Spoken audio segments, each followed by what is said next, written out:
Hi friends, welcome back to our channel.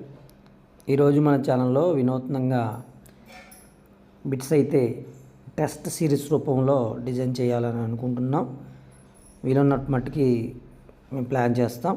DSC సంబంధించిన అన్ని competitive exams సంబంధించి సరే కొన్ని బిట్స్ అయితే డిస్కస్ చేద్దాం. ఏ మొఘల్ చక్రవర్తి పక్షులను అధికంగా ప్రేమించాడు? అక్బర్, బీర్బల్, హుమాయూన్, జహాంగీర్. ఏ మేవాడ్ పాలకుడు అక్బర్ అధికారాన్ని అంగీకరించలేదు? బీర్బల్, జోధా, మహారాణా ప్రతాప్ సింగ్, రాజ్మాన్ సింగ్. క్రింది రెండు యుద్ధాలు ఎవరికి సంబంధించినవి? చౌసా యుద్ధం, కనౌజ్ యుద్ధం అనేవి. షేర్షా బీర్బల్, అక్బర్ షేర్షా బీర్బల్, జహాంగీర్ షేర్షా బీర్బల్. ఎవరికి సంబంధించింది కాదు. షేర్షా హుమాయూన్ను ఎన్నిసార్లు ఓడించాడు? 1, 2, 3, 4 సార్లు. ఫ్రెండ్స్, మీకు సమాధానం తెలిసినట్లయితే కామెంట్ సెక్షన్లో కామెంట్ చేయండి. తెలియకపోతే మీరు క్వశ్చన్ అడిగినట్లయితే నేను ఆన్సర్స్ అయితే పెట్టడం జరుగుతుంది. ఫ్రెండ్స్, మరి ఖచ్చితంగా మీరు అయితే ట్రై చేయండి. నెక్స్ట్ మనకి కింది వాటిలో సరైనది కాదు. మొఘల వంశ స్థాపకుడు బాబరా? హుమాయూన్ రెండవ పాలకుడు? మొఘల్ అనే పదం మంగోల్ అనే పదం నుంచి వచ్చింది. లాస్ట్ది ఏది సరికాదు. దీని యొక్క సమాధానం చూడండి. ముత్యాల మసీదు అనగా తాజ్మహల్, బిర్లా మందిర, జామీ మసీదా? ఏది కాదా?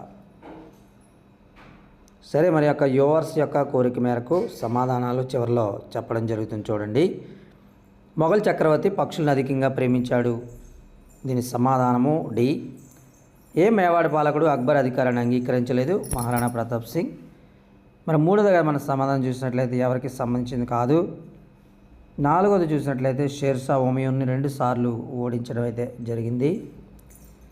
మరి ఐదో దానికి మనం చూస్తే మొఘల్ వంశ స్థాపకుడు బాబర్ మనకు తెలుసు. హుమాయూన్ రెండో పాలకుడు కరెక్టు. మొఘల్ అనే పదం మంగోల్ అనే పదం నుంచి వచ్చింది. ఇది కూడా కరెక్టే. సరే, దీని యొక్క ఆన్సర్ చూసినట్లయితే డి అనేది సరైన ఆన్సర్. ముత్యాల మసీదు అనేది తాజ్మహల్ కాదు, బిర్లా మందిర్ కాదు. మరి సరైనటువంటి సమాధానం జామీ మసీద్. ఫ్రెండ్స్, మన వీడియోని ఇస్తే లైక్ చేయండి, షేర్ చేయండి, సబ్స్క్రైబ్ చేయడం మర్చిపోవద్దు. మీ ఫ్రెండ్స్ అండ్ ఫ్యామిలీ మెంబర్స్ కూడా షేర్ చేయమనుకుంటున్నాము. హృదయపరంగా విజ్ఞప్తి చేస్తున్నాము.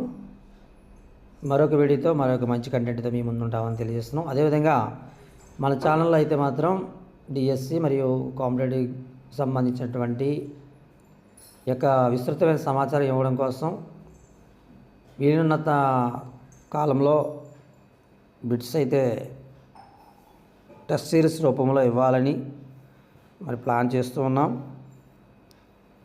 మీరు కావాలన్న వాళ్ళు కామెంట్ సెక్షన్లో కామెంట్ చేయండి. ఎక్కువగా ఎవరైతే కోరుకుంటారో మరి దాన్ని ప్రయత్నం చేద్దాం. Thank you very much.